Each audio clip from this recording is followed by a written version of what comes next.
स्वराज्य न्यूज मराठी, माझा हक्क माझं राज्य. जागा वाटपाच्या मोठ्या घडामोडींचं केंद्र ठरलेल्या पाथर्डी फाटा येथील एका पंचतारांकित हॉटेलमध्ये भाजप नेते गिरीश महाजन यांना भेटण्यासाठी आलेल्या राष्ट्रवादी अजित पवार गटाच्या माजी खासदारांसह 3 आमदारांना भेट नाकारत महाजन थेट मुंबईला रवाना झाल्यानं राजकीय वर्तुळात तो चर्चेचा विषय ठरला. महाजन गाडीत बसल्यानंतरही खोसकर यांनी 5 मिनिटं थांबण्याची विनंती केली, मात्र महाजन थांबले नाही. महानगरपालिका निवडणुकीत जागा वाटपाचं केंद्र सध्या पाथर्डी फाटा येथील एक पंचतारांकित हॉटेल ठरलंय. सोमवारी या हॉटेलवर दाखल झालेल्या महाजन यांना भेटण्यासाठी सकाळपासूनच इच्छुकांनी गर्दी केली होती, परंतु कोर कमिटी आणि भाजपचे स्थानिक आमदार सोडून महाजन कोणालाच भेटले नाही.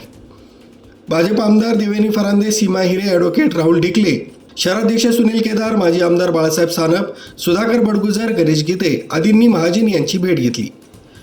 याच दरम्यान आलेले माजी खासदार समीर भुजबळ यांना महाजन यांनी भेटीसाठी वेळ न दिल्यानं राष्ट्रवादीच्या 3 आमदारांनी यासाठी मध्यस्थी करण्याचा प्रयत्न केला.